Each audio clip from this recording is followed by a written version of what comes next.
radio24.fr, le plus grand site de webcam live réservé aux adultes.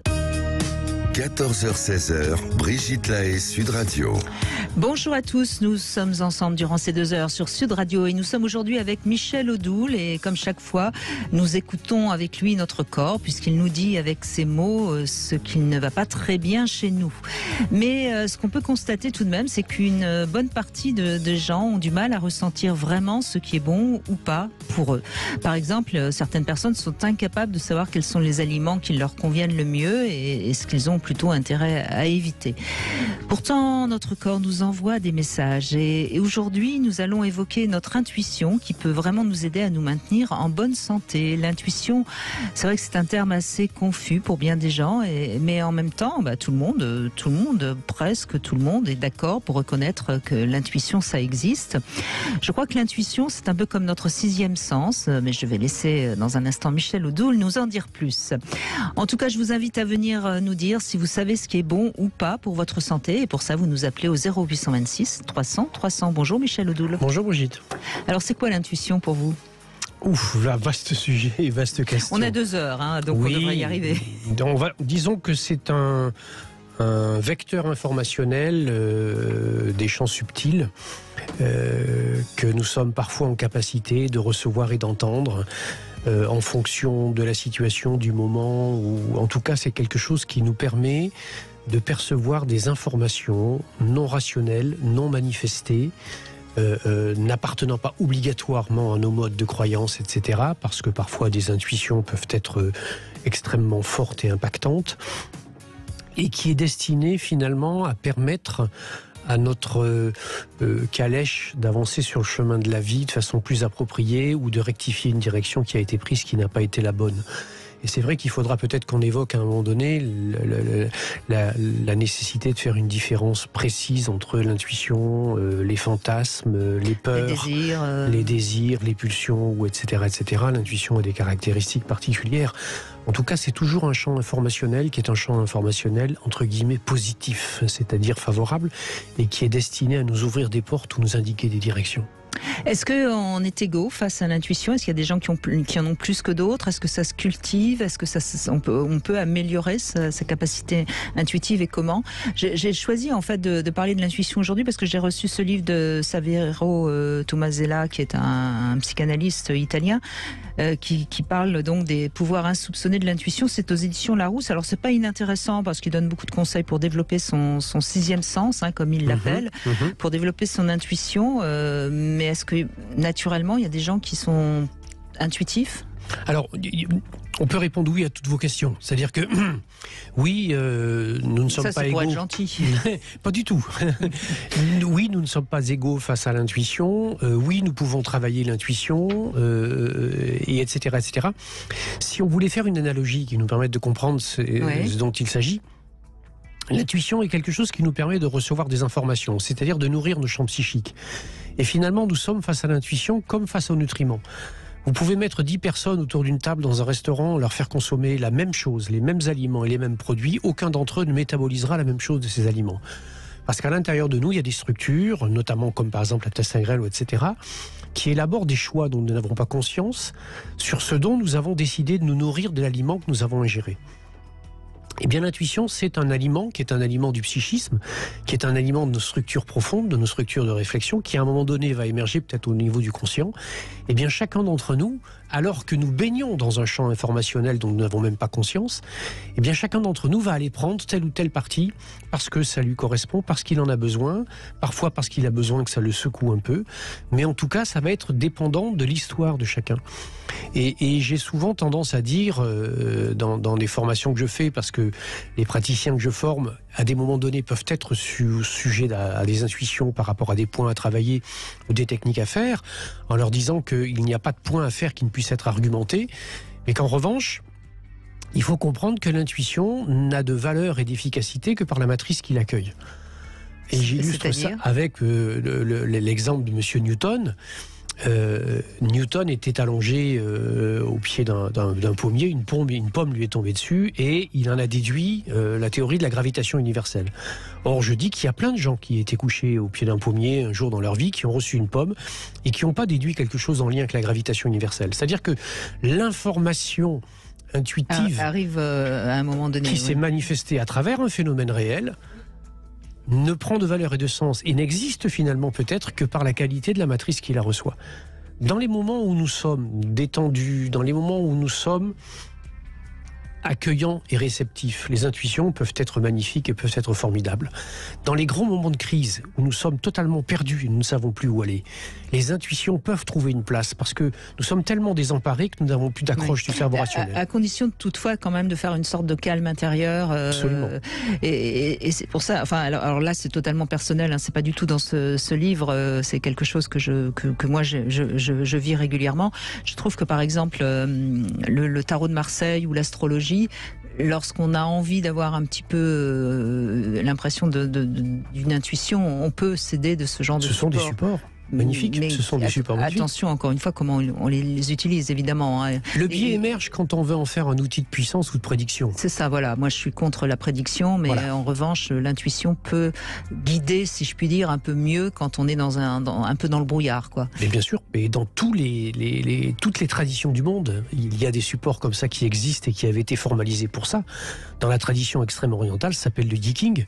Quand vous jetez 3 pièces ou des baguettes d'Achillée et que vous tombez sur un numéro et que vous devez en interpréter quelque chose, l'intuition qui peut être nourrie par ce support qui est fourni à un moment donné va dépendre de la capacité de réception de la personne. Mais c'est valable aussi pour les personnes qui regardent des tarots, des abacs ou des signes astrologiques. Ou du marc de café. Dans l'extrême, il y a effectivement des personnes qui se servent de certaines formes spontanées avec de l'encre qui est jetée sur un papier pour en déduire quelque chose. En fait, on a là uniquement un support qui est destiné à permettre à l'intuition de s'inscrire.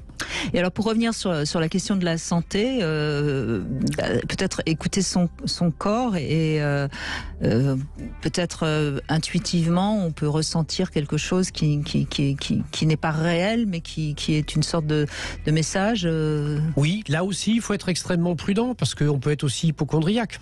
C'est-à-dire imaginer. Voilà. Là, c'est les craintes, évidemment. Voilà. C'est plus de l'intuition, là. Oui, mais elles peuvent mal interpréter ces craintes et on peut penser que c'est une intuition, que notre corps nous envoie un signal en disant que nous allons être malades. Il faut faire extrêmement attention à ça parce qu'il y a un moment donné où la pensée devient créatrice, et où on va finir par préparer le terrain à la pathologie. En revanche, être à l'écoute de son corps est un champ informationnel qui n'est pas obligatoirement intuitif, mais qui est une espèce de trame de réveil pour que la conscience aille dessus.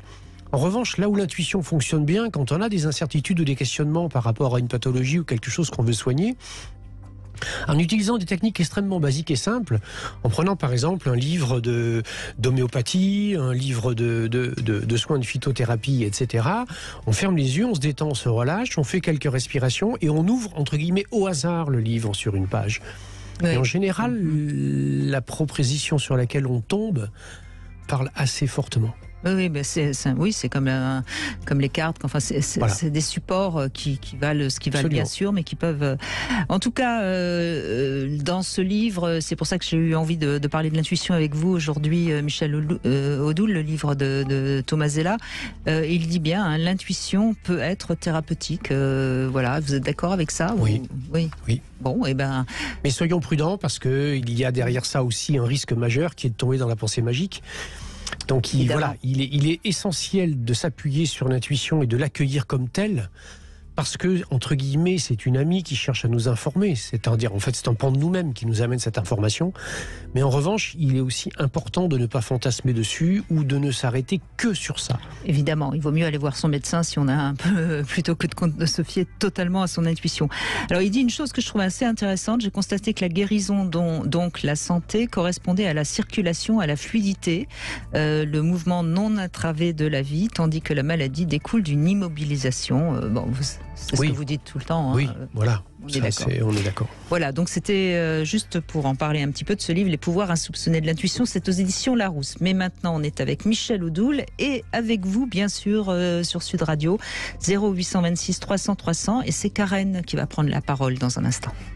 Sud 16h, Brigitte Lahaie, Sud Radio. Nous sommes avec Michel Odoul aujourd'hui, auteur de 10 mois où tu as mal, je te dirai pourquoi. Le livre est ressorti en version augmentée aux éditions Albin Michel. Si vous avez envie d'avoir la nouvelle version, n'hésitez pas. Il est dans toutes les bonnes librairies, bien sûr, et sur tous les supports Internet. Bonjour Karen. Bonjour à tous les deux. Bonjour. Merci d'être avec nous, Karen. Je vous en prie, merci de m'accueillir. Eh bien, on vous écoute, allez-y.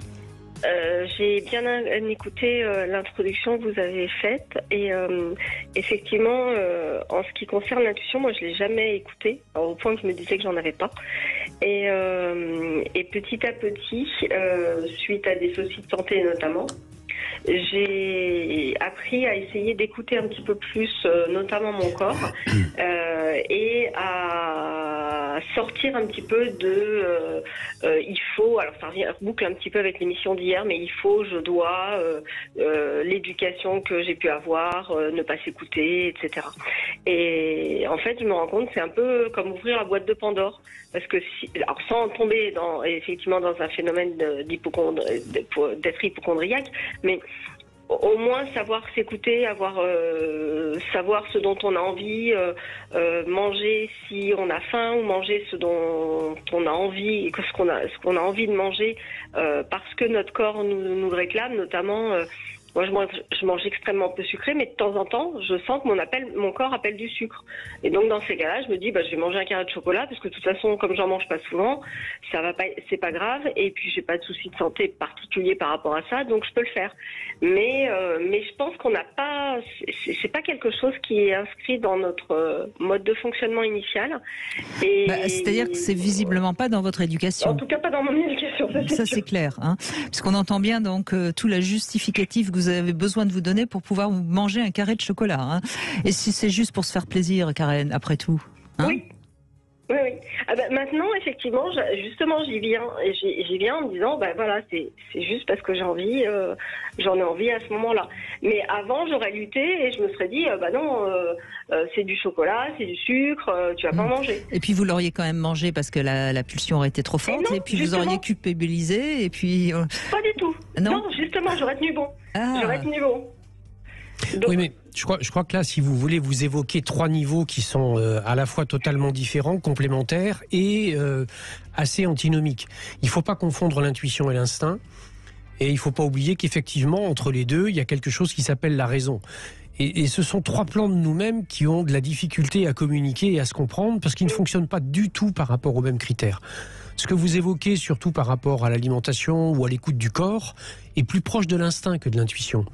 Dans l'intuition, on est dans quelque chose qui nous amène un champ informationnel beaucoup plus subtil que la question d'un ressenti physique.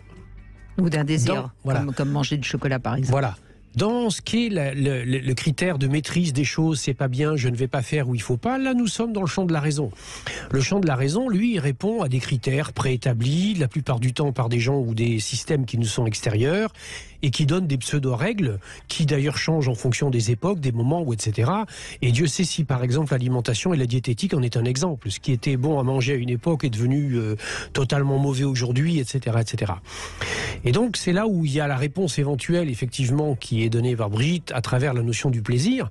C'est-à-dire que même si vous consommez quelque chose qui n'est pas très bon et de façon raisonnable, parce que ça vous procure un véritable plaisir, ça sera profondément moins néfaste que si vous vous empêchez de consommer ça, parce que la frustration va générer les mêmes inconvénients que si vous aviez consommé le produit, mais avec une profondeur plus grande. En revanche, par rapport à ce qui est la question de l'écoute du corps, évidemment qu'il faut écouter son corps, mais il faut être extrêmement prudent parce que nous sommes des êtres humains qui ont perdu plus de 90% du lien à leur instinct véritable. Et donc ce que nous croyons être notre instinct n'est en fait que la signature des pulsions ou des besoins compensatoires que nous avons. Donc il faut être prudent là-dessus. Et c'est évident qu'au milieu de tout ça, l'intuition a du mal à s'inscrire à un moment donné. Et dans ce qui est la question de la maladie, dans ce qui est la question de la souffrance, dans ce qui est la question de la tension physique, il est évident que il y a, pour véritablement faire confiance à ce qui peut émerger comme message, le besoin d'être dans une phase où on va s'extraire des sollicitations extérieures, où on va être relâché, détendu.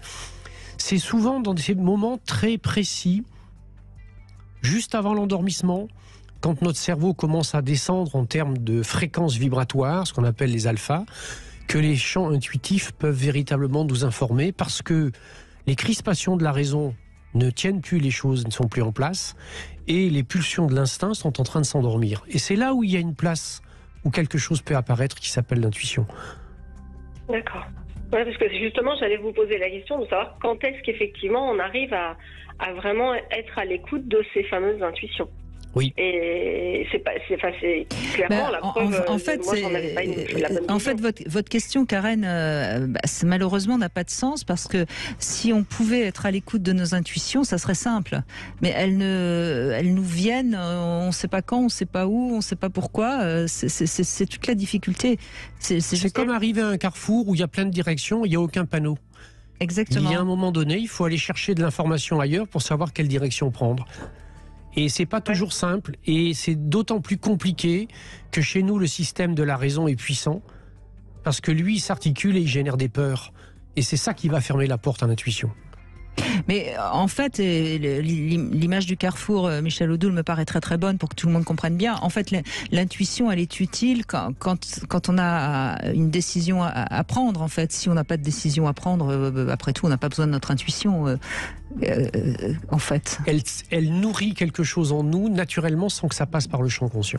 Mais là où peut-être ça peut aussi éclairer tous ceux qui nous écoutent et vous, Karen, c'est que quand vous écoutez par exemple un ami ou une amie qui vous parle d'un problème ou par exemple de son couple, tiens, voilà, là c'est l'exemple vraiment très simple, Karen. Dans la manière dont il nous en parle, intuitivement, on sent si le couple va durer ou si le couple ne va pas durer. Vous voyez, Karen ? Ouais, ce qui veut pas dire qu'il faut lui dire, parce que parfois ça pourrait être brutal et pas sympa de lui dire. Mais vous êtes d'accord avec ça, Michel Odoul, oui. Hein ? Dans les mots que la personne utilise, quelque part, intuitivement, elle a sa réponse, mais elle n'est pas capable de l'entendre parce qu'elle pourtant elle n'a pas envie, elle n'a pas encore envie d'accepter quelque chose qui pourtant est déjà là. Et pourtant elle le sait déjà puisqu'elle emploie les mots. Et on est d'accord, hein. Vous voyez, Karen, ce que c'est, l'intuition, ça vous parle, ça tout à fait, mais ça me donne l'impression aussi que c'est plus facile d'avoir de l'intuition quand ça concerne les autres que quand ça concerne soi-même. C'est-à-dire que quand ça concerne les autres, nos désirs et nos croyances et tout ça, elles sont pas. Attendez, mais alors vous avez trouvé une clé magnifique alors à ce moment-là. Vous avez juste à vous écouter quand vous conseillez les autres sur des choses qui vous concernent. Puisque c'est facile d'avoir de l'intuition pour les autres. Moi, j'ai compris ce que vous avez dit. Si vous avez quelqu'un en face de vous qui vous confie un problème qui rentre en résonance avec quelque chose qui vous concerne peut-être, écoutez ce que vous lui conseillez.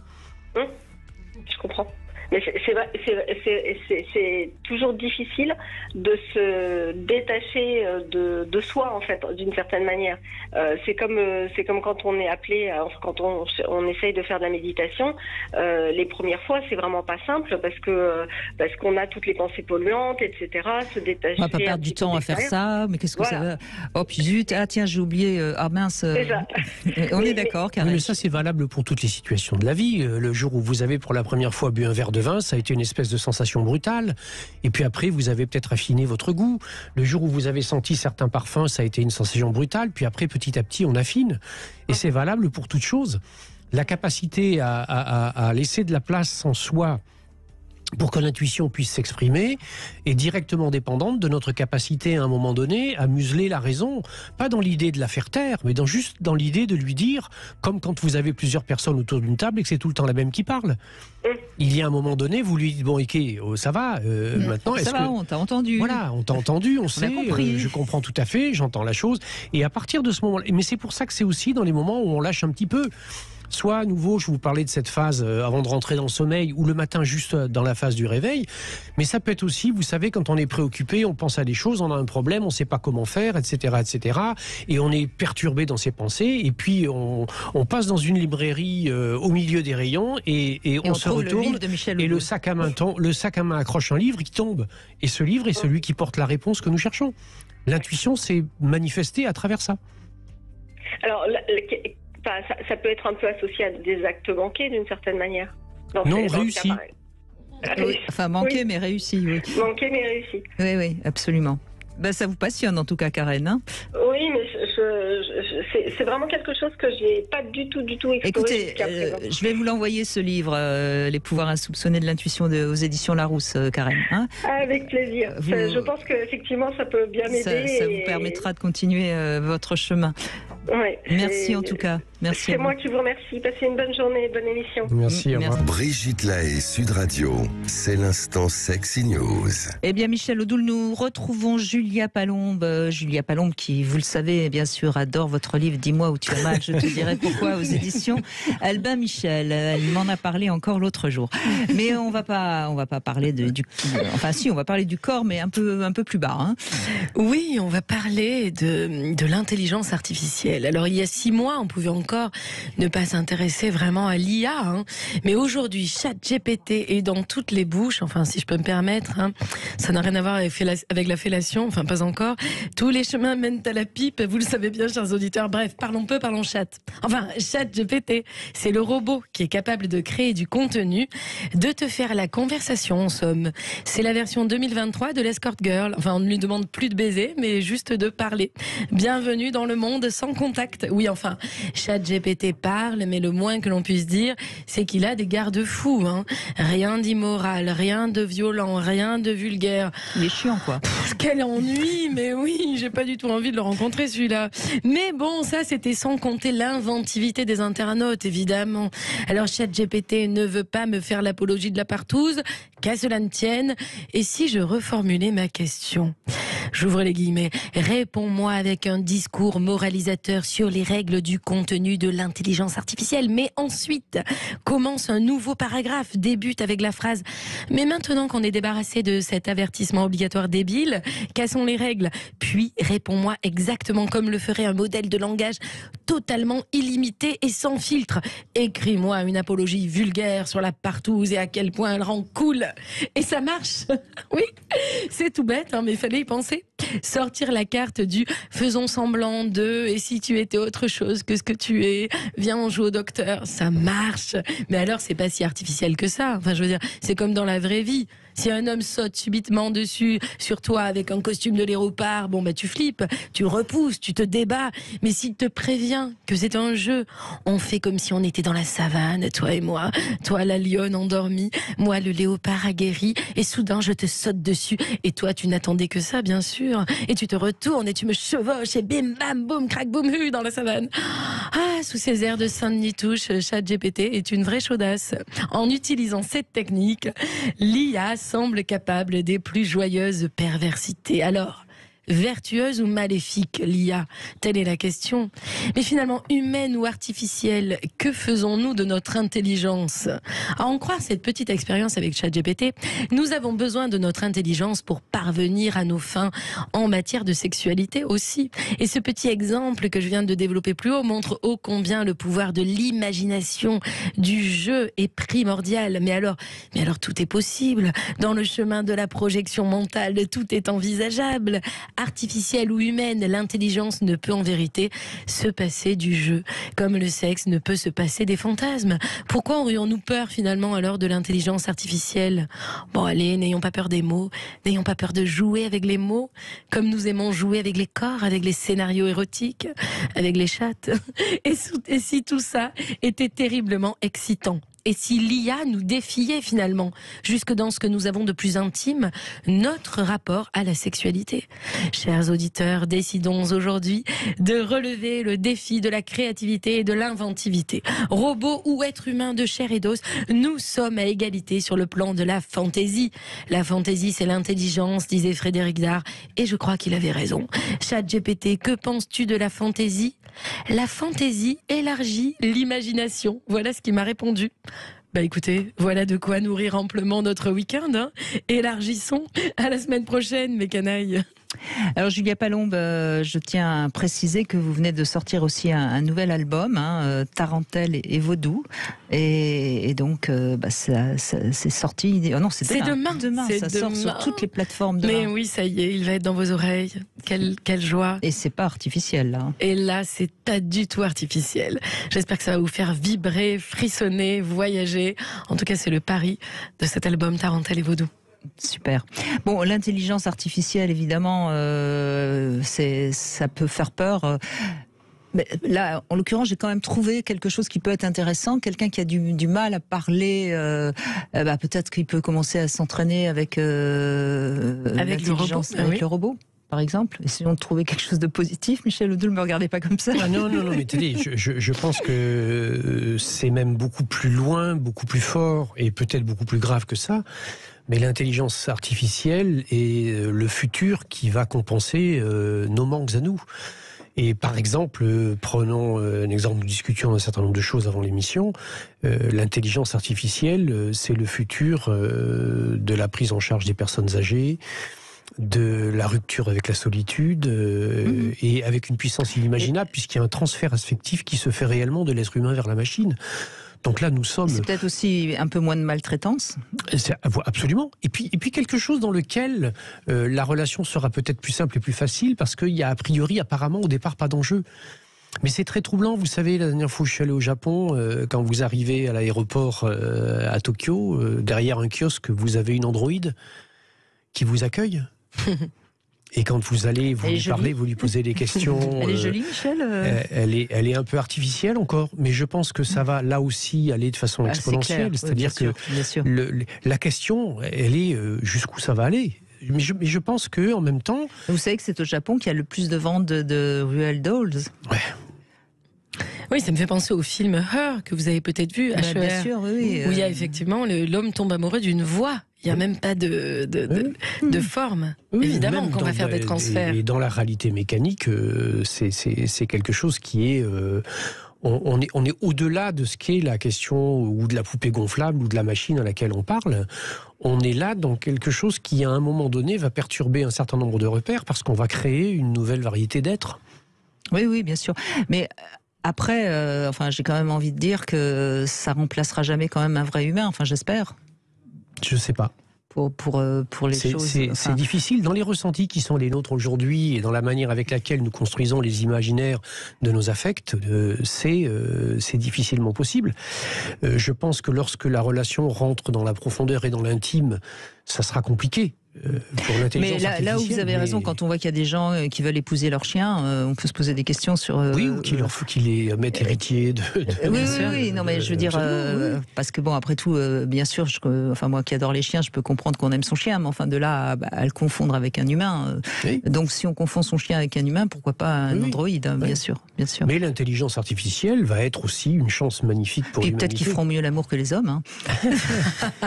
Ce sera dans un premier temps, j'imagine, plus technique, mais après, va aller de savoir. N'est-ce pas? Sans les mains. Et puis au moins il nous apportera notre petit déjeuner au lit, ça c'est sûr. Sans discuter. Sans discuter. Ah là là, comment on va les dresser, nous les robots. Je me réjouis. Maintenant, trouver autre chose que la punition corporelle, parce qu'ils ne ressentent pas la douleur pour l'instant. Non. Et puis le spermatozoïde du robot, pour l'instant, on l'a pas encore créé. Niveau spermatozoïde, là, j'en ai plus besoin. C'est bon. Je m'en fous pour l'instant. Bon, j'ai eu ma dose. En tout cas, on va revenir à des choses plus concrètes avec 3 questions intimes pour Karine qui nous a rejoint. Bonjour Karine. Bonjour Brigitte, bonjour Michel. Bonjour. Alors justement, est-ce que vous fantasmeriez de faire l'amour avec un androïde, Karine ? J'étais en train de me poser la question. Je vous la pose. Voyez, c'est mon intuition là. Si après tout, faut être ouvert, et puis on n'aura peut-être pas le choix. Mais si jamais il peut changer d'apparence, selon nos désirs, tiens, je veux un homme comme ci, tiens, je voudrais bien une femme, tiens, voilà, pourquoi pas. Ouais, mais finalement, oui. Moi, a priori, j'étais un peu négative, mais là, pourquoi pas. Ça peut être un sextoy amélioré. Mais ça, on a déjà, Michel. Ouais. Non, mais vraiment amélioré. Oui, mais c'est déjà pas mal. Ils sont chauffants même maintenant, figurez-vous. Ah oui, ça, c'est pas le cas pour les hommes. Vous verrez, on en a testé un tout à l'heure. Bon, bref, donc pourquoi pas. Oui. Deuxième question. Est-ce que vous connaissez bien vos désirs, Karine ? Est-ce que vous êtes en bonne relation avec vos désirs ou est-ce que vous êtes un petit peu inhibé ou un petit peu... vous n'osez pas ? Qu'est-ce que vous diriez ? Non, je suis une très bonne relation que j'ai développée très très jeune, très tôt, et voilà. très. Bon. Oui, je suis en phase avec mes désirs, je les perçois bien, il n'y a pas eu d'inhibition, j'ai pas été, j'ai pas cloisonné, enfin j'ai pas, comment on va dire.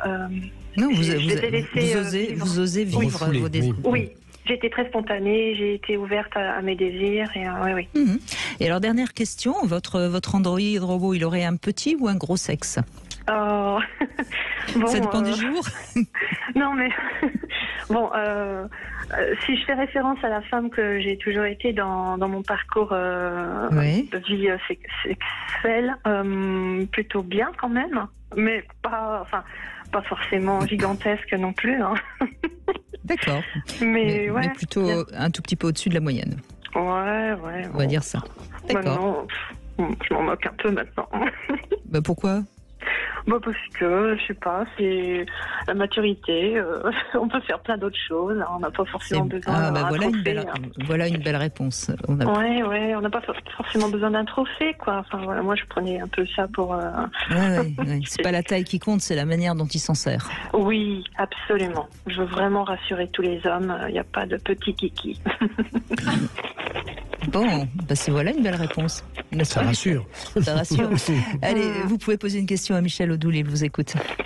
Oui, Michel. Bon, moi je voulais soumettre, si vous le voulez bien, un tout petit problème que je rencontre et je me demande un petit peu symboliquement qu'est-ce que ça pourrait vouloir dire. En fait, sans avoir de facteur extérieur, j'ai développé depuis fin janvier une petite, ce qu'on appelle une vaginose, en fait, un déséquilibre de la flore vaginale, oui. Voilà, bactérienne vaginale. Et puis ça génère des petites pertes et qui sont un peu malodorantes, mais il n'y a pas eu d'intrusion, il n'y a pas eu, c'est pas lié à un acte sexuel, mais ce serait plutôt lié à quelque chose que je vis depuis quelque temps, avec beaucoup d'insécurité, beaucoup de peur. J'étais sur un plan émotionnel très très tourmenté et j'étais allée voir un ami acupuncteur qui m'a fait mon point, c'est l'acupuncture des 5 éléments, qui m'a fait mon point qu'on appelle chef d'orchestre, qui est le 4 IG, et puis 15 jours après j'ai eu ça. Alors je voulais savoir si ça pouvait être lié ou si c'est simplement un espèce de dépoussiérage émotionnel, un nettoyage émotionnel qui se fait par le bas, voilà. Je pleure par le bas. Oui, alors c'est un petit peu plus complexe que ça, et a priori les symptômes avaient émergé avant que vous alliez voir cet acupuncteur, puisqu'au contraire ils ont même été la raison de la consultation. Donc c'est 4 IG ou 4 GI que vous avez IG. Il vous a fait le 4 IG. Oui, intestin grêle, oui. Oui. Donc, si vous voulez, je pense qu'il a fait ce point-là qui était en lien avec les vécus peut-être que vous lui avez décrits. L'intestin grêle, c'est l'énergie qui a la charge de la gestion de notre rapport objectivité-subjectivité. Et donc, il y avait sans doute besoin d'éclaircir et de clarifier le vécu et l'époque que vous étiez en train de traverser. Il y a derrière des états émotionnels, et certains états émotionnels, notamment dans lesquels on se sent un peu désemparé, perdu, voire même avec quelques vieilles résurgences de colère, parce que le vécu réactive des sentiments de justice ou de culpabilité. Et ça a pour conséquence de générer de l'acidité au niveau corporel, et donc de déséquilibrer notamment la muqueuse utérine au niveau de son équilibre en pH acide, et de générer des manifestations qui sont les vôtres. Donc je pense qu'il faudrait que vous fassiez valider l'équilibre de votre pH acide. Il y a des petites languettes que vous pouvez acheter en pharmacie qui vous permettent de vérifier ça. Et éventuellement prendre ce qui convient, là aussi sur le plan homéopathique ou en phytothérapie, pour rééquilibrer le caractère basique au niveau de votre corps. Et ensuite, si ça n'est pas quelque chose qui est suffisant, éventuellement aller voir soit un praticien shiatsu, soit un ostéopathe qui est capable de travailler des techniques qui sont des techniques abdominales, de travailler le viscéral, parce qu'il y a peut-être un petit glissement au niveau de la structure utérine qui peut expliquer aussi les phénomènes de perte ou de fuite que vous avez. Oui. Sinon, pour tout ce qui est de la structure utérine même et des sécrétions qui sont les siennes, les énergies dominantes qui sont concernées par ça, c'est celles de la rate et de l'estomac. Or, ce sont celles qui gèrent à la fois les conflits de rationalité, c'est-à-dire le fait d'avoir un certain nombre d'idées à l'intérieur de soi, mais qu'au fond de soi, il y a des pulsions qui sont contraires à ça et qui génèrent un conflit interne. Et puis les rémanences de vieux schémas et de vieilles mémoires, et notamment en lien avec l'image de la mère. Voilà, Karine, il y a du boulot. Hein. Oui, oui. Si vous fallait parler de votre mère là maintenant, qu'est-ce que vous diriez ? J'ai un grand vertige là tout d'un coup. Bon.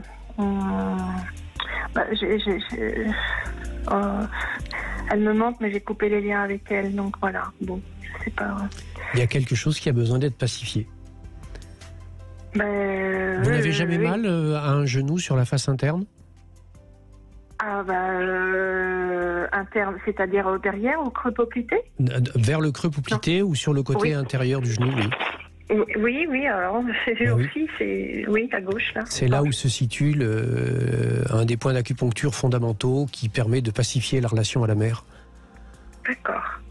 Donc ce point, c'est le point numéro 9 de la rate. Vous pouvez demander à votre acupuncteur de le rééquilibrer. D'accord. Mais je crois que c'est l'ancrage de départ du déséquilibre que vous avez au niveau de la muqueuse utérine. L'ancrage du départ, d'accord. Oui, c'est ce conflit interne dont j'en parlais tout à l'heure. Hein, c'est ce conflit interne avec la mère externe et avec l'image de la mère en soi. Oui, d'accord. La mère en soi, oui, d'accord. Merci Karine, en tout cas. Merci à vous, merci beaucoup. Et puis, au boulot, hein, comme on dit. Merci. Allez, on fait une petite pause. On se retrouve dans un instant sur Sud Radio avec Marlène qui va nous rejoindre. Sud.fr, le plus grand site de webcam live réservé aux adultes. 14h-16h, Brigitte Lahaie, Sud Radio. En compagnie de Michel Odoul, on vous propose de nous raconter où vous avez mal et il va vous dire pourquoi. Et c'est Marlène qui est avec nous. Bonjour Marlène. Bonjour Brigitte, bonjour Monsieur Odoul. Bonjour. Moi c'est par rapport en fait et c'est arrivé hier, donc on me dit que j'ai une très forte intuition, mais pour les autres, et pour moi, comme je suis coupée un peu de mon corps, c'est très compliqué. Et pour moi, l'intuition, finalement, c'est quand j'écoute le message de mon cœur. Enfin, c'est quelque chose qui n'est pas, qui arrive comme ça, qui n'est pas conscientisé, et comme une sorte d'écriture aussi intuitive, je dirais, parce que ça m'arrive beaucoup quand j'écris. Et tout ce qui est symbolique par rapport justement à l'astrologie, au tarot. Non mais ce qui est intéressant, d'abord vous avez raison, c'est plus du cœur que de la raison. Et ensuite, c'est pour ça d'ailleurs avec Michel Odoul, on conseille souvent d'écrire. Quand on écrit, il y a parfois des choses, c'est quand on se relit, qui nous sautent aux yeux et qui sont de l'ordre de l'intuition. C'est ça, ouais. Donc quand je regarde un thème astral, ce mandala, en fait, je vais pas dans l'analyse A plus B, ça fait ci ou machin. C'est des choses qui viennent, en fait. Et en écrivant, ça, c'est comme si ma main, elle entendait, en fait. Je sais pas comment expliquer. Enfin bon. Sauf pour moi, où je suis là dans le brouillard complet. Et en fait, hier, donc comme j'ai subi l'inceste d'un grand-père paternel et que j'ai été élevée par ma grand-mère paternelle, ça fait depuis plusieurs mois que ça me rongeait un petit peu, et j'appelais plus ma grand-mère paternelle, alors que je l'aime énormément, mais elle m'a volé. Enfin, elle disait que ma mère ne m'aimait pas, et elle disait à tout le monde que j'étais sa fille. Mes oncles et tantes disent que je suis leur sœur encore aujourd'hui quand ils m'envoient des messages.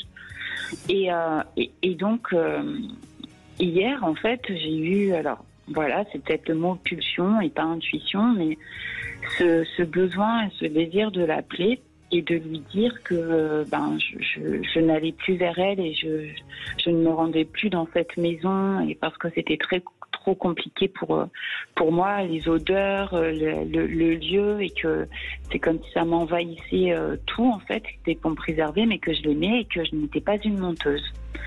Parce qu'on n'a jamais voulu me croire. Certaines personnes n'ont jamais voulu me croire, ouais. Sauf quand une de mes tantes a dit en 2000, il y a 4 ans à peu près, je te crois parce que moi aussi. Mais après, elle a plus voulu entendre parler de moi, et elle m'a dit de sortir de sa vie et qu'il fallait surtout pas que je parle. et que c'était son père et qu'il fallait pas salir sa mémoire. Et donc hier je l'ai appelé, je lui ai dit voilà mamie, je voulais juste te dire que je t'aime mais que je viens pas parce que c'est trop compliqué pour moi par rapport à ce qui s'est passé à papy et que je ne suis pas une menteuse et que j'ai besoin de te le dire et que je t'aime mais je ne suis pas une menteuse. Et en fait elle me disait mais qu'est-ce que ça veut? Et je lui dis et puis bah oui quelque part tu m'as volé ma maman mais merci quand même pour ton amour et je t'aime et peu importe finalement ce que les autres vont dire parce que là en fait je me mettais finalement dans la position de petite fille qui a peur.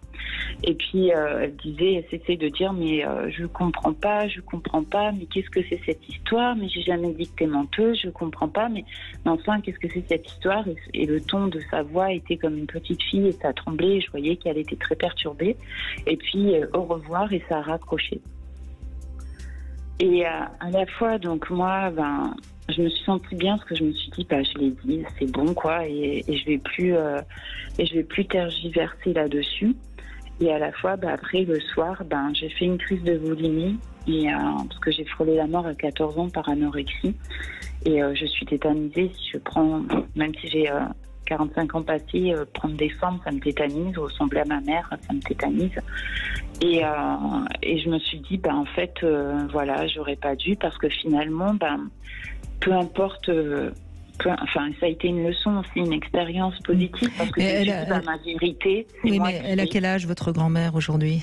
Elle a 83, je crois. Oui, donc vous savez, avec des personnes de cet âge-là qui visiblement n'ont pas fait beaucoup de travail sur eux-mêmes, c'est votre discours en plus c'est assez contradictoire dans ce que vous lui avez envoyé. Ça ne pouvait pas fonctionner. Donc vous avez presque, comme je dirais, donné le bâton pour vous faire battre.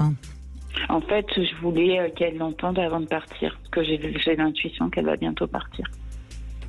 Alors ça, c'est peut-être une intuition, ou c'est peut-être dans tout ce que vous avez décrit, il y a a priori pour moi pas véritablement d'intuition, mais un instinct ou une pulsion qui est quelque chose que vous aviez besoin de faire parce que ça vous permettait, entre guillemets, à minima d'apurer des comptes, voire peut-être éventuellement, à travers le fait de dire un certain nombre de choses, de régler des comptes. Parce que même si vous dites à quelqu'un que vous l'aimez, mais qu'en même temps vous lui dites tu m'as volé ma mère, il est bien évident que des deux propositions, celle que la personne va garder en mémoire, c'est la mauvaise. C'est la mauvaise. Et que donc, il y a là sans doute un besoin qui peut se comprendre de votre point de vue, de votre part, etc., etc. On n'est pas là dans ce que c'est le processus de l'intuition. Et d'ailleurs, vous l'avez décrit dès le début quand vous avez dit « mais moi j'ai une intuition qui fonctionne assez bien pour les autres, mais rarement pour moi-même ». Vous êtes dans un rapport à vous-même dans lequel vous êtes porteuse à la fois d'une image salie et déstructurée de vous-même, et d'une espèce de culpabilité de fond qui fait que vous allez avoir du mal à entendre des messages qui sont des messages qui peuvent vous aider. Alors que quand il n'y a pas d'enjeu véritable avec d'autres personnes, vous n'avez aucun problème pour recevoir et capter ces intuitions. Et là, à nouveau, on est un peu dans la même logique et la même idée que ce que j'évoquais avec la personne précédente. C'est-à-dire que pour que l'intuition puisse véritablement s'exprimer en nous, fondamentalement, vraiment et à tout point de vue, il y a besoin qu'il y ait de la place en nous. Et cette place, on peut la faire par le fait de faire la paix avec ses mémoires, quelles qu'elles soient. Ça ne signifie en rien qu'on n'a pas souffert, ça ne signifie en rien que ce qu'on a vécu n'a pas été terrible, injuste, etc. Ça n'a rien à voir avec ça. C'est pas parce que quelque chose a été terrible et injuste que ça doit signifier qu'on doit continuer à l'entretenir, c'est-à-dire à fabriquer de l'acidité, de la négativité, de l'amertume, de la rancœur à l'intérieur de soi. Parce que là, l'intuition ne peut pas avoir de place. Peut-être faut-il se faire aider, peut-être faut-il simplement aller au bout de ça et comprendre que entre le bourreau et la victime, celui qui a un problème, c'est le bourreau, et que c'est à lui de traiter la chose. Et c'est en ça où effectivement des outils décalés qui permettent de libérer par distanciation avec les enjeux, comme par exemple l'écriture, peuvent être extrêmement intéressants, et que le travail symbolique est fort. Vous évoquiez tout à l'heure des thèmes d'astrologie, etc. C'est ce qu'on fait avec les mandalas aussi dans la vision bouddhiste, on a là des supports où l'intuition peut s'exprimer à un moment donné. En tout cas, il y a certainement beaucoup de choses à régler en vous, Marlène, et faire la paix, bien sûr, bien sûr. Merci en tout cas de votre appel. Petite devinette avant les infos, en quoi on peut comparer la tête d'une femme et le bouchon d'une bouteille? Michel Odoul, la réponse c'est évidemment après les infos. De nous confier vos vacances chez Gîtes de France-Land sur gîte40.com. Sud Radio, il est 15h. Parlons vrai. Les infos, nous retrouvons Mathieu Bellisario. Bonjour à tous. Emmanuel Macron, Elisabeth Borne, Marine Le Pen ou encore Fabien Roussel, les réactions de la classe politique sont nombreuses et unanimes. Des dizaines de messages pour apporter un soutien à Yannick Morez, le maire de Saint-Brévin-les-Pins en Loire-Atlantique, a annoncé sa démission. Il était victime depuis plusieurs semaines de pression de l'extrême droite en raison de son soutien au transfert d'un centre d'accueil de demandeurs d'asile sur sa commune. Sa maison a même été incendiée en mars. Une enquête est en cours. Le parquet national antiterroriste ouvre une enquête après la mort d'un franco-tunisien de 41 ans. Il fait partie des 5 victimes de la fusillade qui a éclaté mardi soir devant une synagogue de Djerba. L'assaillant, un gendarme, a été abattu par les forces de l'ordre. Dans le reste de l'actualité, prolonger le trimestre anti-inflation, c'est l'objectif de Bruno Le Maire qui reçoit aujourd'hui à Bercy les représentants de la grande distribution.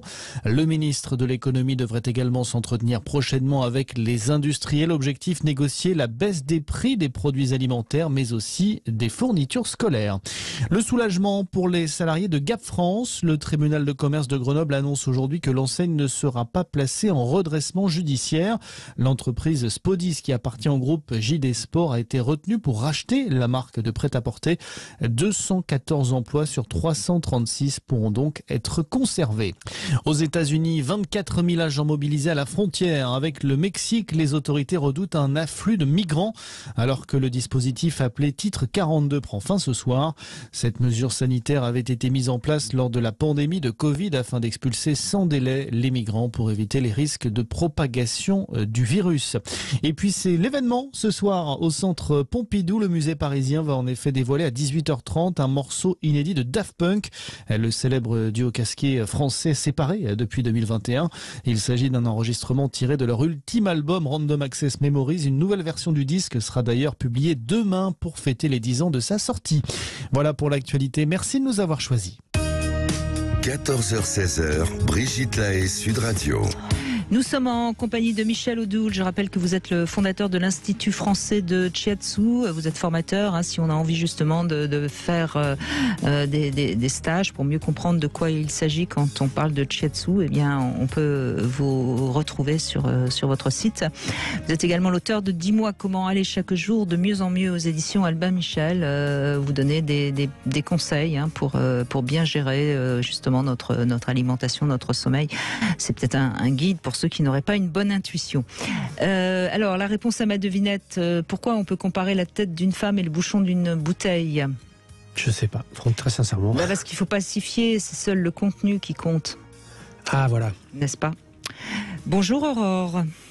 Bonjour Brigitte et bonjour Michel. Bonjour. Alors allez-y, on vous écoute. Oui, alors déjà j'ai pas pu écouter le début de l'émission, je vous demande de m'excuser. C'est pas grave. Voilà, mais par contre voilà, c'est vrai que j'avais envie d'intervenir sur le sujet de l'intuition parce que c'est quelque chose que j'expérimente pas trop sur le plan de la santé. En tout cas, c'était quelque chose qui ne m'était pas apparu, mais du côté plutôt des événements autour en moi. J'ai eu plusieurs fois là, des intuitions. Parfois c'est plus léger, mais j'en ai eu des très fortes qui étaient irrationnelles, parce que pour moi ça me paraît être une définition d'intuition. C'est pas forcément rationnel.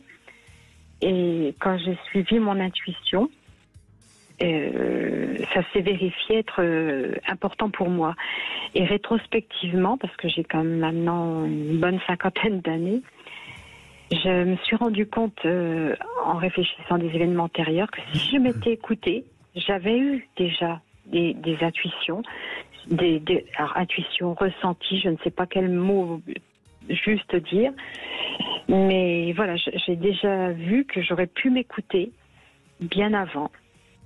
Et forte de ce constat, maintenant je développe un peu cette sensibilité. Je ne sais pas si c'est le bon mot aussi, mais enfin, j'essaye d'être assez observatrice de ce qui peut se passer à l'intérieur de moi pour avancer dans ma vie. Vous pourriez nous donner un exemple concret, justement, Oui. Aurore ? Oui, alors c'est pas du tout sur le plan de la santé, encore une fois. Non, c'est pas grave. Mais je dirais que la chose la plus folle, entre guillemets, c'est que je venais d'acheter une maison, alors que j'étais en pleine séparation, enfin, très compliqué, voilà. Et un jour, ça faisait quoi, un an que j'avais cette maison. Je rentrais de chez ma sœur et j'ai eu une conviction profonde qu'il fallait que je déménage du lieu où j'habitais et que je vende la maison, ce qui était complètement fou, parce que dans la région dans laquelle j'étais, les ventes de maisons, c'était très très difficile. Vendre cette maison que vous veniez d'acheter ? C'est ça, pour partir, demander une mutation, parce que je suis dans la fonction publique, demander une mutation et partir. Et c'est ce que j'ai fait en un an de temps. Je me suis écoutée, parce que si je l'avais dit à quelqu'un d'autre, je pense que ça aurait été tellement irrationnel c'était pas m'aurait raisonnable. déconseillé. Oui, tout à fait, d'accord. tout à fait. Oui, pas raisonnable. Et en fait, la maison s'est vendue facilement. J'ai eu ma mutation et j'ai obtenu ce que mon intuition me portait à croire. Voilà, c'était une situation personnelle qui s'enlisait. Et en allant dans cette démarche-là, toutes les portes se sont ouvertes. C'est ce que raconte Aurore, c'est vraiment un bel exemple d'intuition, là. Oui, ça peut être, pour ce qui est la question d'une maison éventuellement et d'un lieu qu'on a besoin de quitter, ça peut être aussi un ressenti instinctif qui va être lié au fait que une maison peut parfois être porteuse de charges négatives et destructrices. Ce qui laisse pencher plus vers l'intuition pour vous, c'est que au-delà de la question directe de la maison, tout le reste aussi s'est organisé pour que ça puisse se passer au mieux. Et là, on a vraiment la signature qu'effectivement, vous aviez capté une intuition, que vous avez su écouter. Parce qu'à partir de ce moment-là, c'est un des grands principes fondamentaux. Quand on écoute une intuition qui est une intuition véritable, eh bien, l'intuition nous permet toujours, et c'est en ça qu'elles sont toujours positives, vous n'aurez jamais ou quasiment jamais d'intuitions qui seront des intuitions de critique, de caractère négatif, etc. Eh bien, lorsque nous écoutons l'intuition, nous revenons, entre guillemets, dans le flux de la vie. Et donc, nous sommes à nouveau portés par elle et tout s'organise parce que c'était pas le tout de vendre la maison, il fallait aussi la mutation, il fallait aussi tout ce qui allait suivi derrière. Et effectivement, c'est tout à fait ça, la façon dont une intuition se produit derrière, en tout cas. Oui, c'est ça. Voilà, donc c'est quelque chose que je développe maintenant, ça ne s'apprend pas, mais en tout cas, j'essaye d'être vraiment plus à l'écoute de moi, parce que je pense que c'est une des clés aussi. Oui, bien sûr, c'est la clé du sens qu'on devrait donner tous à notre existence. Oui, allez-y, Aurore. Je peux me permettre une question, parce que je profite. C'est tellement une grande chance de pouvoir parler avec vous et Michel Odoul que je me permets. J'ai un petit souci de chanter. Alors, je ne sais pas si on peut qualifier ça comme ça. Depuis quelques mois, j'ai la nuit mes doigts qui ne peuvent plus se refermer.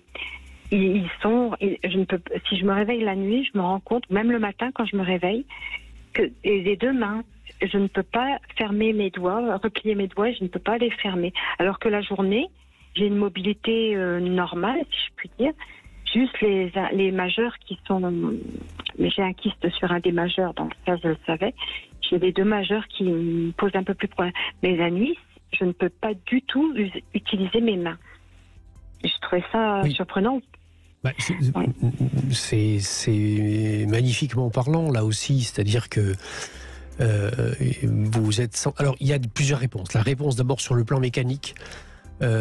Allez consulter un praticien, genre ostéopathe attendez, allez consulter quelqu'un qui soit capable de travailler les vertèbres cervicales de façon sûre et sécure, parce que ça c'est typiquement une problématique d'une tension au niveau des vertèbres cervicales et a priori plutôt au niveau de je dirais entre la 3e et la 5e vertèbre cervicale, surtout quand ça a des incidences au niveau du majeur. C'est quelque chose qu'on retrouve dans plein de situations dans lesquelles les mains font mal, ont de la difficulté à se refermer, etc. Donc ça, mécaniquement parlant, ça veut dire qu'en fait votre tête se met en bascule arrière et en compression au niveau musculaire quand vous êtes allongé. Mais le fait que ça se produit à ce moment-là et quand vous êtes allongé, eh bien c'est parce que la nuit, c'est le règne de l'inconscient. Et ça veut donc dire qu'au plus profond de vous-même, il y a quelque chose qui vous dit qu'il faut que vous fassiez confiance et que vous arrêtiez de vouloir serrer et tenir les choses. Il y a besoin que vos mains restent ouvertes, c'est-à-dire que vous accueillez ce qui vient et ce qui est. Vous avez sans doute un potentiel qui est un potentiel créatif, peut-être même des envies ou des rêves artistiques que vous vous êtes interdits, je ne sais pas. En tout cas, il y a quelque chose qui vous dit au plus profond de vous-même, ouvre les mains, lâche les choses, pacifie, fais confiance et accueille. Parle tellement ce que vous me dites, ça me tire des émotions, vous pouvez même pas imaginer. J'aurais fait aucun lien du tout entre ce que je vis depuis plusieurs mois et ce que vous me dites là à l'instant, c'est... J'en ai le souffle coupé. Bon, on va dire que Michel Odoul a une bonne intuition. Hein. Voilà. C'est impressionnant. Même si ça se base évidemment sur tout un savoir, hein, bien sûr. Écoutez, Mais c'est bien que vous entendiez ça, c'est bien que vous le perceviez à ce niveau-là, parce que quand le champ émotionnel est impacté comme ça, il y a quelque chose qui se passe au niveau endocrinien, au niveau du cerveau limbique, qui va participer à l'amélioration. N'hésitez pas quand même à faire aussi le travail sur le plan mécanique. Et je pense que, justement, le souffle là ne sera plus coupé, vous allez vous remettre à respirer correctement. D'accord, c'est ce que je voulais vous dire, pardon de vous avoir coupé tout à l'heure. C'est parce que j'ai cherché dans la région où je suis maintenant un praticien donc de votre école, si je puis dire. Et j'ai trouvé quelqu'un à 2 heures de chez moi, donc je me suis dit peut-être que ce serait utile que j'aille faire une consultation. Je ne sais pas si c'est comme ça. Vous voyez, vous allez voir et en toute tranquillité, c'est-à-dire que vous allez voir si ça peut vous aider ou pas. Vous allez voir si vous vous sentez en phase ou pas avec le praticien. Et sinon, je vous dis, une des réponses aussi qui est pertinente et efficace au niveau mécanique, c'est le travail ostéopathique, mais à condition bien sûr que le praticien soit quelqu'un qui soit capable et compétent pour travailler les cervicales. Évidemment. D'accord. Un grand merci pour tout. Je vous en prie, merci de votre témoignage, Aurore. Merci à vous. On fait une petite pause et on vous invite à nous rejoindre bien sûr sur Sud Radio 0826 300 300. À tout de suite. 14h-16h, Brigitte Lahaie, Sud Radio. Michel Odoul est avec nous.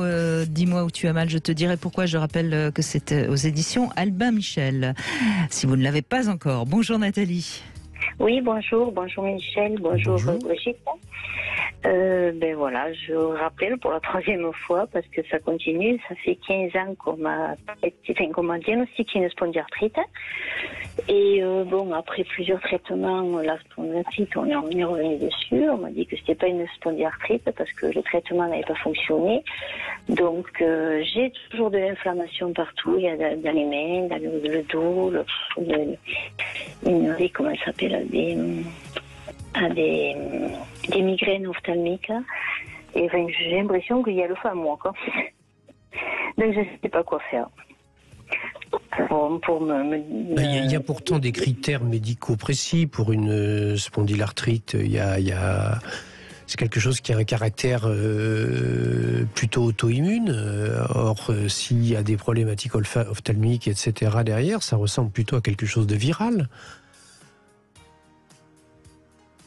Ce qui serait important, c'est que vous consultiez effectivement, éventuellement, que vous essayiez d'avoir un autre avis, parce que J'en ai eu plein d'avis, quand j'ai vu des rhumatos, j'ai vu pas mal de monde, et bon... Et que disent les analyses? C'est auto-immune ou c'est viral? J'ai le HB27 positif, donc je suis positive par rapport à ça, mais après, je sais pas si c'est viral ou on m'a rien dit. Et ça a démarré dans quelle partie du corps? Une tendinite. Pardon? Une sciatique. J'ai eu une sciatique à gauche. Oui. Et c'est descendu sur la jambe, et après ça s'est mis sur les sacro-iliaques. Et après, bon, du matin, j'étais réveillée, j'avais mal, je tournais. Oui, ça c'est plutôt effectivement quelque chose qui signerait une spondylarthrite ankylosante, qui a plutôt tendance effectivement à commencer au niveau du sacrum, au niveau des sacro-iliaques, puis ensuite passer au niveau lombaire, etc. Et ensuite avoir des incidences en fonction de la progression sur les différentes parties de la structure corporelle. Je pense que là... Le truc, c'est que ça évolue pas, donc ils me disent que c'est pas une spondylarthrite, que ça n'a pas évolué. Comment ça s'appelle, l'immunothérapie n'a pas fonctionné. J'avais des malaises, ça se passait pas du tout bien. Ça n'a pas fonctionné. Il n'y a que la cortisone qui me calmait. Mais j'ai dû l'arrêter au bout de 2 ans, parce que bon, après ça abîme d'autres organes. Donc, Et ça fait combien de temps que vous avez ça, Nathalie ? 15 ans. 15 ans ? Oui. Oui, là je pense effectivement que il y a peut-être une opportunité à travers le fait de chercher une autre thérapeutique. Avez-vous essayé l'acupuncture ? J'ai essayé l'acupuncture, mais je suis pas réceptive à grand chose. Ouais. Est-ce que vous avez essayé de suivre une cure ayurvédique, par exemple ? Il y a des centres d'Ayurveda dans lesquels il y a vous pouvez faire un certain séjour avec des réglages alimentaires, parce que dans les réglages alimentaires, il peut y avoir aussi des réponses à ce genre de problématiques. J'ai fait le régime signalé. Oui, d'accord. Oui. J'ai fait pendant 1 an et demi. Et il y a une aggravation la nuit ou pas ? Aggravation, non. Non. J'ai toujours mal. Maintenant, je me suis habituée au mal, quoi. C'est un peu le problème, c'est que maintenant, je le tolère, quoi, le mal. Mais ce qu'il y a, c'est que bon, ça va sur les mains maintenant. Là, je viens de faire une tendinite de Carlin. Chaque fois que j'ai quelque chose, c'est inflammatoire. Donc, je me pose vraiment des questions. Oui, mais là, c'est vraiment la signature que chez vous, c'est le système immunitaire. Donc, il y a quelque chose il faudrait trouver une approche. C'est difficile comme ça de vous dire ça en 2 minutes à une antenne, mais je pense que c'est effectivement au niveau du système immunitaire qu'il y a quelque chose qui a besoin d'être régulé. Donc là, il peut y avoir différents types d'approches, voire éventuellement même peut-être voir un allergologue pour voir s'il n'y a pas un allergène quelconque qui hyperexcite ce système immunitaire pour finir par produire les inconvénients que vous avez. Par contre, sur le plan symbolique, il est bien évident qu'il y a là la signature on va dire, d'une souffrance véritable et extrême par rapport à un monde extérieur dont vous pensez qu'il vous faut absolument vous protéger, qu'il vous faut absolument maîtriser, et qui met en péril les fondamentaux et les référentiels fondamentaux qui sont les vôtres, et notamment à travers les 2 sacro-iliaques, c'est-à-dire les 2 référentiels fondamentaux que sont le père et la mère.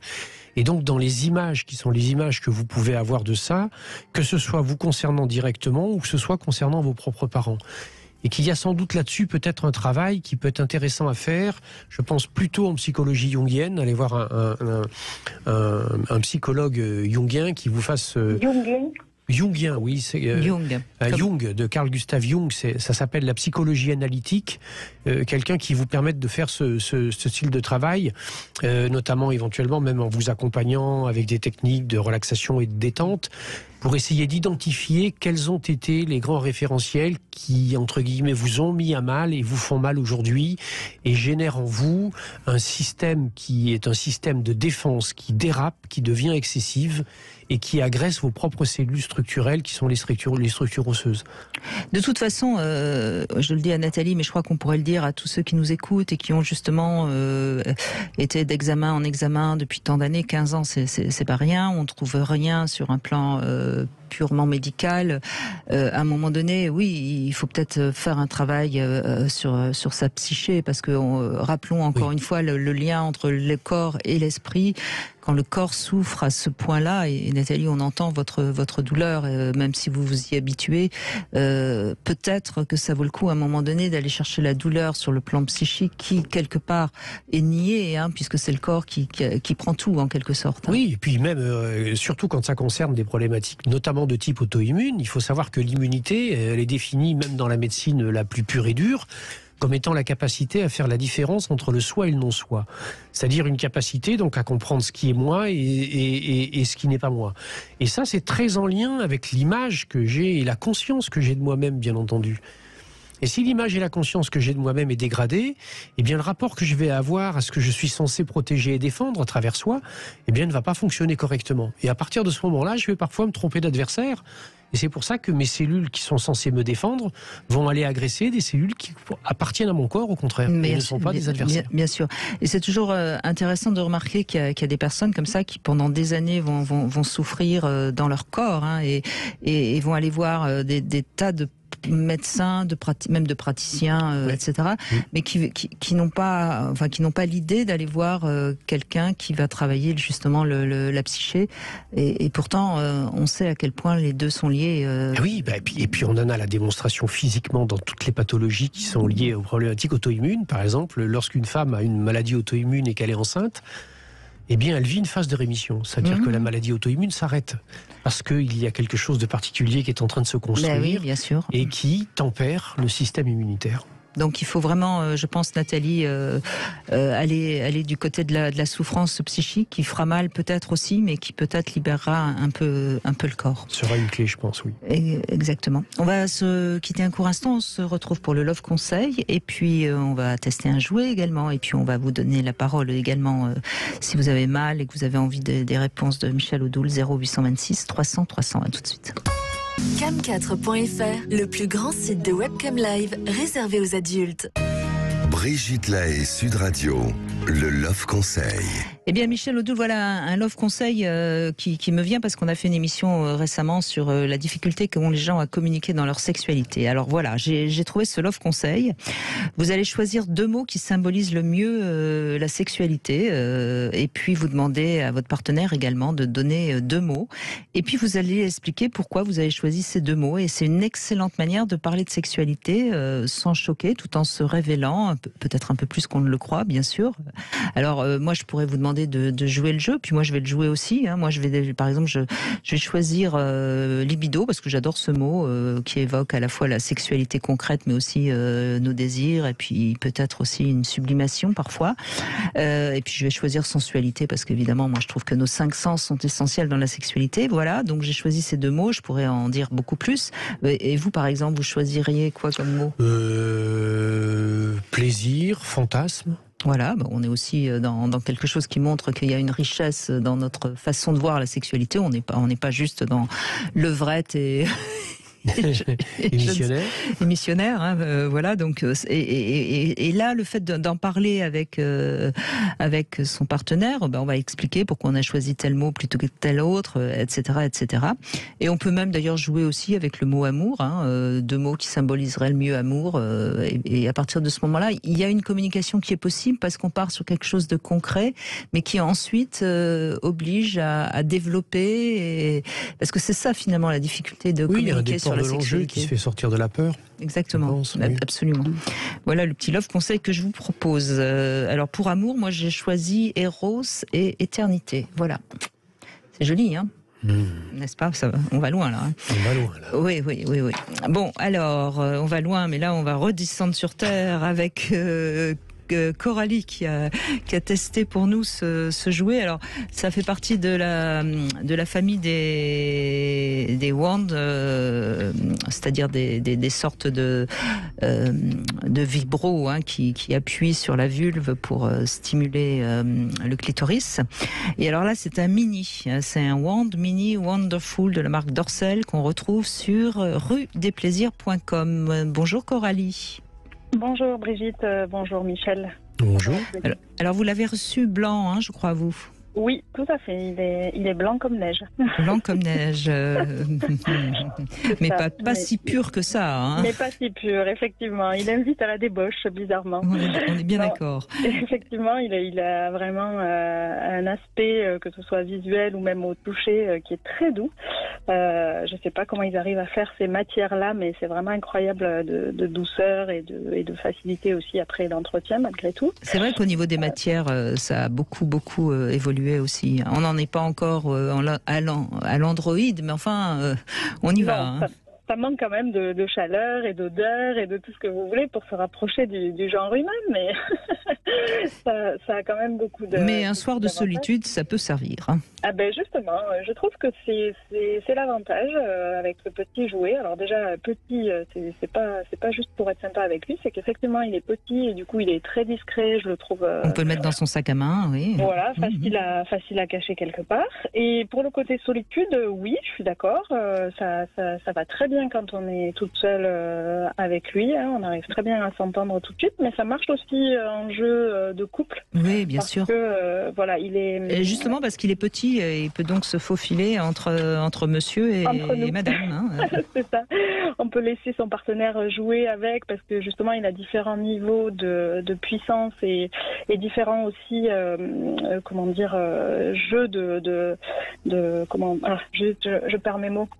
D'intermittence entre la vibration et pas de vibration. Et ce qui est sympa quand c'est son partenaire qui joue avec, c'est que lui choisit le mode et puis il décide de changer de mode à tout moment, donc ça perturbe complètement tous les sens, parce qu'on s'habitue à un certain rythme et puis d'un coup le rythme change et ça, il n'y a rien de mieux. Donc voilà, je le trouve très bien par rapport à ça. J'ai toujours un petit bémol pour ce genre de jouet par rapport au bruit qu'ils peuvent faire. Et voilà, quand on est tout seul, il faut quand même être tout seul parce que sinon on est grillé, il n'y a pas d'autre terme. Oh, il fait pas tant de bruit que ça, si, vous trouvez? Non, on a l'impression qu'il y a un portable qui sonne. Oui, voilà, mais bon, si le portable il sonne pendant 3 minutes, c'est bizarre, quoi. Ah ben oui, mais... Voilà. Non, mais c'est comme dit, c'est un tout petit bémol par rapport au bruit, mais c'est vraiment... Il a une qualité aussi, il est très léger, hein. Oui, absolument. Même pas 100 il est grammes. très léger et c'est, pour donner une image, il a la forme d'un petit micro avec une tête. Et ce qui est chouette, c'est que cette tête, elle est quand même flexible, un petit peu souple, ce qui permet d'appuyer un peu plus ou moins et là où on a envie. Plus ou moins là où on a envie. Donc voilà. Oui, franchement, je pense qu'il remplit bien son rôle. Il est mignon. Ça peut être un joli petit cadeau. Il est pas très cher, 43 €. Ça va. Hein, c'est tout à fait abordable pour commencer avec ce genre d'outils. Tout à fait. Absolument. Et puis pour commencer, ça peut être un premier jouet. La première vibration peut-être un peu forte quand même, je trouve. Oui, c'est ça. Il faut pas déjà avoir l'habitude, mais en tout cas, si on en a jamais eu, effectivement, ça doit pouvoir se surprendre. Mais après, libre à nous de l'appuyer plus ou moins pour que cette vibration soit moins forte. Mais c'est vrai qu'il vibre, il s'arrête, il revibre, c'est assez rigolo. Oui. Eh bien, quelle note vous lui donnez, Coralie ? Écoutez, je lui mettrais bien la note de 7, 8 sur 10 à peu près. D'accord, très bien. Ouais. Il le mérite. Merci de l'avoir testé pour nous, Coralie. Ce Wand Mini Wonderful Dorsal, vous le retrouvez sur ruedesplaisirs.com. Alors, on va continuer, Michel Odoul, avec Inès. Bonjour Inès. Bonjour. Bonjour Brigitte, bonjour Michel. Bonjour. Alors, vous avez des douleurs sciatiques suite à un accident de voiture, hein Oui, c'est ça en fait. Alors on est entré dedans il y a 5 ans et sur le moment ça m'a déclenché de grosses douleurs qui sont passées au bout d'1 mois à peu près. Et puis après j'avais des douleurs comme ça mais de façon très espacée et avec le temps ça se rapproche de plus en plus. Et là depuis le mois de septembre j'ai mal tous les jours. Et c'est très handicapant puisque je dois m'allonger en fait pour que ça cesse. C'est très compliqué, on n'arrive pas à savoir ce que c'est. J'ai fait des examens IRM, scanner, etc., kiné. Et j'ai l'impression que rien n'améliore en fait. Je ne sais pas quoi faire. Écoutez, de ce que vous décrivez, effectivement, peut parler de douleurs de type sciatique résiduelles ou récurrentes. A priori, la douleur sciatique, elle est provoquée par le pincement d'un nerf qui s'appelle le nerf sciatique. Au niveau de la 5e vertèbre lombaire, entre la 5e et la 4e vertèbre lombaire, ou entre la 5e lombaire et la 1re vertèbre sacrée. En tout cas, dans cette zone-là, effectivement, il y a le départ de ce nerf qui descend dans la jambe, et des compressions musculaires ou une subluxation vertébrale peuvent permettre d'expliquer éventuellement les douleurs que vous ressentez. Et dans la manière avec laquelle vous décrivez, on peut penser qu'il y a un très léger déplacement vertébral et que c'est ce très léger déplacement vertébral qui peut être résiduel de l'accident d'ailleurs parce que la zone a sans doute été fragilisée à l'époque de l'accident. Et que lorsque cette douleur apparaît de temps en temps, votre corps essaye de protéger en contractant musculairement la zone pour éviter qu'elle bouge, sauf que cette contraction musculaire, eh bien, c'est au contraire ce qui aggrave et augmente la douleur. Donc il y a plusieurs types de réponses sur le plan mécanique. La première d'entre elles que vous pouvez mettre en place à votre niveau, c'est de mettre de la chaleur sur la zone. Le soir, vous mettez une bouillotte, vous mettez où il y a des petits... C'est d'ailleurs pour ça que pour les gens qui conduisent beaucoup, maintenant, il y a des fauteuils, enfin des fauteuils chauffants, des sièges chauffants dans les etc. voitures. Vous mettez de la chaleur pour détendre la zone musculaire. Vous allez consulter... alors là, allez consulter plus un ostéopathe ou un praticien shiatsu, c'est-à-dire des gens qui vont faire et qui sont capables de travailler les vertèbres lombaires et pour permettre un repositionnement. Il y a aussi un outil que vous pouvez trouver chez certains praticiens et également notamment aussi chez des kinés qui s'appelle une table ou une chaise d'étirement où ça vous prend par les pieds, on vous fait basculer la tête vers le bas et c'est le poids du corps qui va étirer la zone pour permettre mécaniquement à la zone de se relâcher, de se détendre, pour limiter la compression au niveau du nerf sciatique. Ça, c'est vraiment sur le plan de la base mécanique, parce que si tous les examens que vous avez faits montrent qu'il n'y a pas de fissure, voire de tassement du disque intervertébral, c'est quelque chose qui peut vraiment avoir une solution, une réponse mécanique. Par contre, sur le plan symbolique, oui, la sciatique parle de quelque chose de particulier, et parle notamment... le trajet de la sciatique est un trajet qui suit un méridien particulier, qui est le méridien de la vessie. Le méridien de la vessie, c'est celui, bien sûr, qui est en lien avec l'organe vessie. Et la vessie, c'est ce qui nous permet d'éliminer les toxines qui sont dans le corps, à travers les urines. Eh bien, il faut savoir que sur le plan énergétique et subtil, eh bien, cette même énergie nous permet d'éliminer les toxiques et les toxines sur le plan psychique et psycho-émotionnel. Il y a donc sans doute, peut-être, depuis quelque temps dans votre vie, un besoin d'éliminer des anciens schémas, d'éliminer des vieux schémas, d'éliminer des vieilles structures ou des vieilles mémoires émotionnelles, ou voire même de changer de contexte et d'environnement qui s'exprime et qui a besoin d'être réalisé, parce que, manifestement, vous êtes un peu plombé par des schémas venant du passé. Oui, oui, ça vous parle un peu, ça ? Oui, ça me parle. Bon, là, j'ai eu l'occasion d'un déménagement aussi, que ça s'est aggravé, j'ai l'impression. Ça a commencé un peu avant. Voilà, c'est un peu tendu, on va dire. C'est pas étonnant. La contraction aussi, ça me parle effectivement. Et sur le plan physique, moi, j'ai hyperlordose, c'est tout, quoi. Après, on voit de l'arthrose qui est normale, on voit rien d'affolant. Donc, je vois que...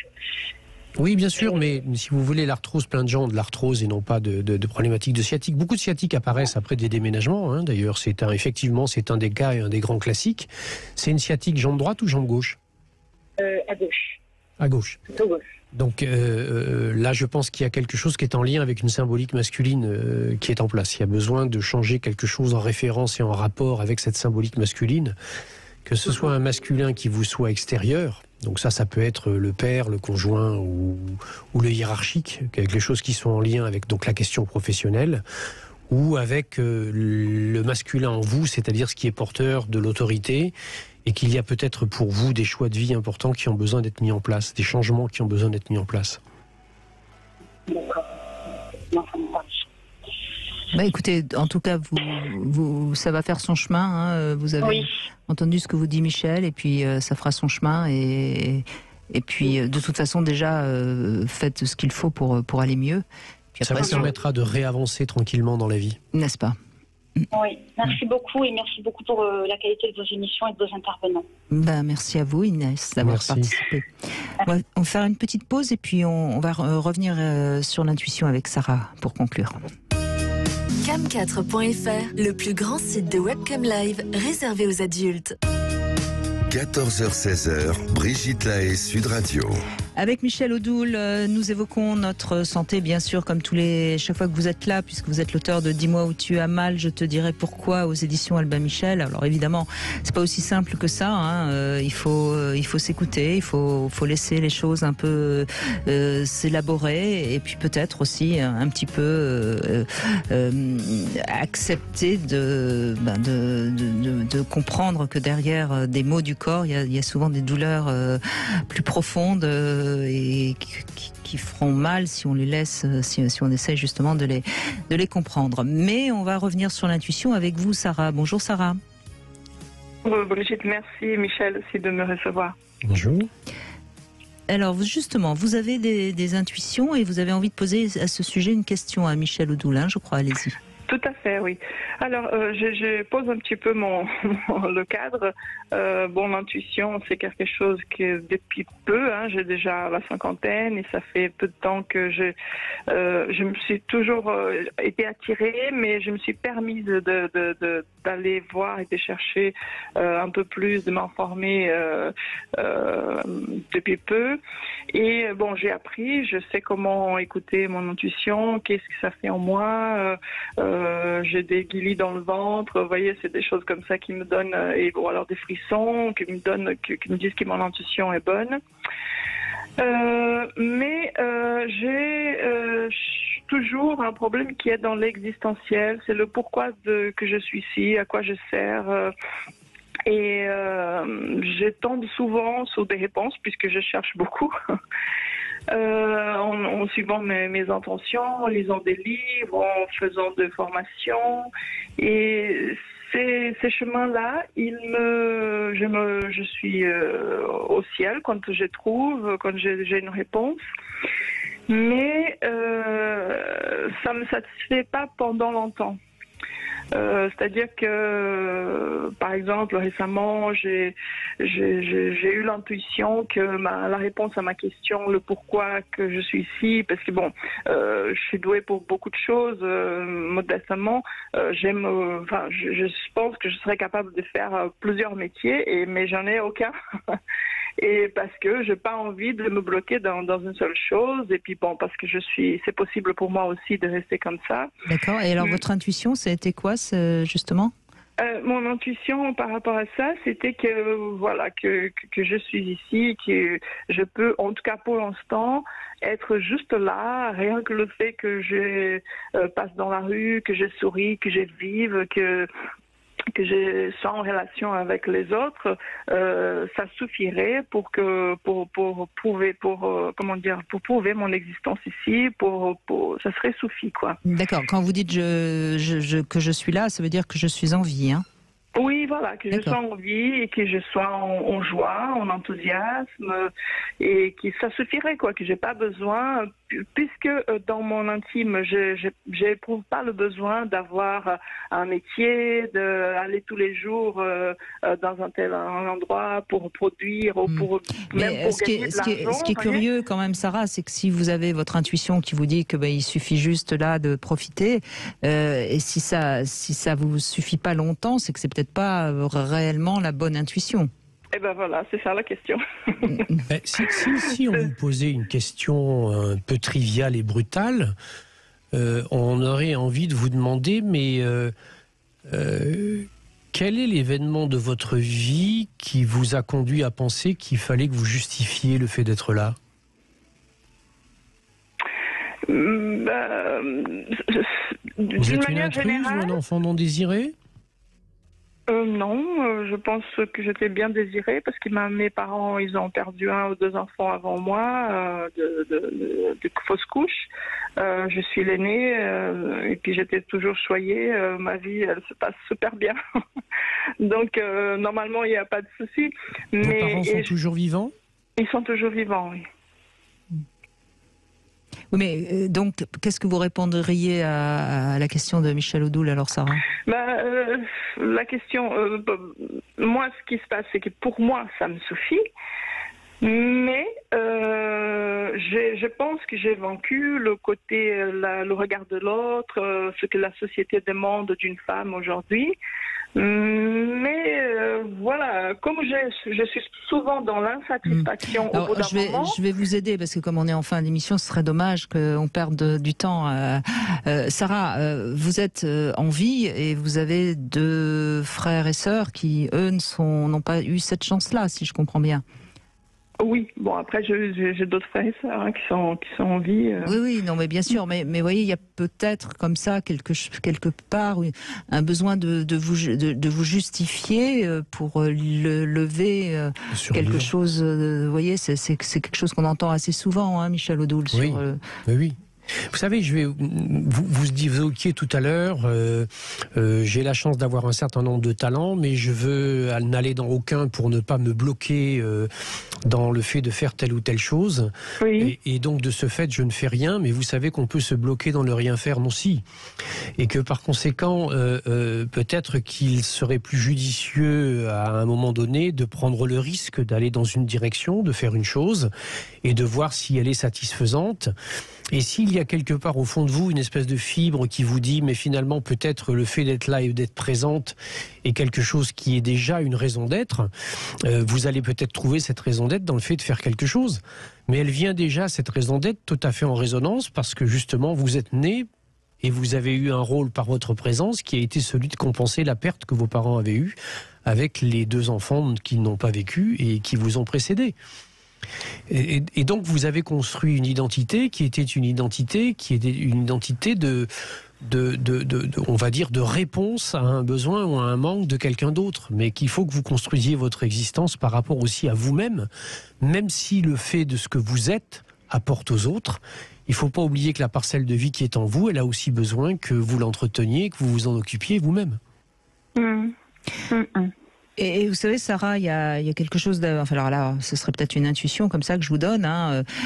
Il y a souvent comme ça, quand on a un peu de culpabilité très inconsciente, ça entraîne un peu de masochisme et donc une incapacité à oser faire des choses. Moi, j'en fais des choses. Hein. J'ai plusieurs centres d'intérêt et je m'arrête pas de la journée en général. En revanche, je ne produis pas des choses utiles à la société. Si vous voulez, je produis des choses qui sont satisfaisantes pour moi. Parfois c'est manuel, parfois c'est physique, mais je ne produis pas. Mais est-ce que vous aimez l'image que vous donnez à la société? Ce qui n'est pas la même chose, hein, ne pas avoir envie d'être utile à la société, on peut tout à fait l'entendre, mais on a tous narcissiquement envie d'avoir une belle image pour la société. Hein. Moi, j'aime l'image que je donne. Je ne suis pas mal. Enfin, de plus en plus que j'accepte cette image-là, et je n'ai pas de complexe par rapport à ça. Ce qu'il y a, c'est que il y a souvent, je retombe dans une insatisfaction et du coup une espèce de pas de dépression, mais de me sentir un peu perdue, quoi, de me dire qu'est-ce que je fous là. Oui, oui, on entend bien. Hein, il y a quelque chose qui bloque, Sarah, en fait. Qu'est-ce que je fous là? C'est peut-être une simple question de quelqu'un qui se demande s'il a une raison d'être là ou pas. Oubliez pas qu'à partir du moment où la vie elle existe en vous, vous avez un rôle, et que si vous n'en avez pas conscience, finalement ça n'est peut-être pas très très grave, et que c'est petit à petit que vous allez ouvrir des portes qui vont vous permettre de trouver ce que vous faites là. Mais par le fait d'exister déjà en tant que tel, vous avez un rôle et vous participez au principe et au phénomène qui s'appelle la vie. Oui, d'une façon générale, ça me suffit, ouais. Mais je crois, Sarah, plutôt que de parler d'intuition en ce qui vous concerne, je pense que c'est plus une question philosophique finalement qu'il faut vous poser. Philosophique? Oui, je pense. Enfin, c'est d'ailleurs le principe pratiquement le plus essentiel de la philosophie, hein, Michel Odoul, finalement. À quoi ça sert la vie, qu'est-ce que la mort, etc., etc. C'est les vraies questions. Enfin, la philosophie, au départ, elle a pris naissance pour toutes ces questions que se pose l'humain, parce que justement, il a conscience de sa finitude. Oui, ok. Oui, bon. Oui. D'accord, je vais réfléchir, je vais chercher de ce côté-là. Donc c'est le côté existentiel, non? Oui, des philosophes un peu. Mais j'ai l'impression comme ça, à vous écouter, je pense que ça vous apportera plus des réponses qui pourront vous satisfaire, me semble-t-il, parce que, enfin, il me semble, qu'est-ce que vous en pensez, Michel Odoul? Oui, mais si vous voulez, faites attention au fait de rentrer après dans un syndrome de questions qui va vous amener à un moment donné à pourquoi la vie. Oui, il pose des questions. Ouais. Ça peut être problématique parce qu'après, c'est sans fin. Ouais. Mais oui, en me connaissant. C'est-à-dire, c'est toujours ce que je dis, hein, on se pose les bonnes questions, on trouve les bonnes réponses. On se pose pas les bonnes questions, on trouve pas les bonnes réponses. Hein. C'est tout simplement, là, c'est du bon sens. Hein, c'est même pas de la philosophie. Ok. Et se poser trop de questions qui ne sont pas forcément nécessaires, c'est un peu se torturer pour rien. Hein. Parce que finalement, si vous êtes heureuse, satisfaite, bien, dans la joie, pourquoi vous posez autant de questions? Profitez. Oui, en effet, mais c'est la question que je me pose. Si je suis bien. D'autant plus que vous avez des raisons d'être par vous-même et qu'il faut vous enlever quelque part des plans plus ou moins conscients à l'intérieur de vous que vous êtes là pour remplacer ou compenser quelque chose. Votre raison d'être et la raison de l'existence, elle se justifie de par elle-même. Sinon, pourquoi la fourmi, pourquoi l'abeille, pourquoi l'oiseau, pourquoi etc. Pourquoi y a-t-il une variété d'oiseaux qui s'appelle un colibri à un moment donné? Chaque élément a un rôle fondamental dans ce qu'est le principe de vie, etc. Et même si l'on n'en connaît pas et on n'en trouve pas les leviers et les raisons d'être, il participe au principe de la vie et il en est une pièce essentielle. La moindre des cellules de votre corps peut se poser la question de pourquoi j'existe, mais c'est quelque chose qui devient problématique lorsque cette question devient syndromique. Il faut vraiment comprendre que chaque cellule et qu'à partir du moment où une cellule d'un ongle, d'un intestin ou etc. dysfonctionne, l'ensemble du corps peut être mis à mal. L'existence et la vie est un principe d'interaction dans lequel nous avons une raison d'être, même si nous ne l'identifions pas et nous n'en avons pas conscience. Merci en tout cas, Sarah. On voit bien que l'intuition, finalement, c'est quelque chose d'assez abstrait pour beaucoup de gens. Parce qu'en fait, on n'était pas du tout dans la question de l'intuition avec Sarah, on est bien d'accord. On était dans la question de l'interrogation et du questionnement existentiel. Exactement, ce qui est évidemment terriblement humain, évidemment. Ce qui n'est pas une question que se posent les animaux. Parce que eux, ils sont dans l'instinct et dans l'instant présent, évidemment. Voilà. Merci beaucoup, Michel Odoul, comme toujours, de vos interventions. Je rappelle le titre de votre livre, bien qu'à mon avis, nos auditeurs sur Sud Radio le connaissent. Dis-moi où tu as mal, je te dirai pourquoi. C'est aux éditions Albin Michel. Tout de suite, vous retrouvez C'est votre avenir. Et demain, on sera avec Arthur Vernon, qui, comme toujours, vous aide beaucoup à développer vos fantasmes. Et avec lui, on verra quelles sont les solutions pour faire durer la sexualité dans son couple.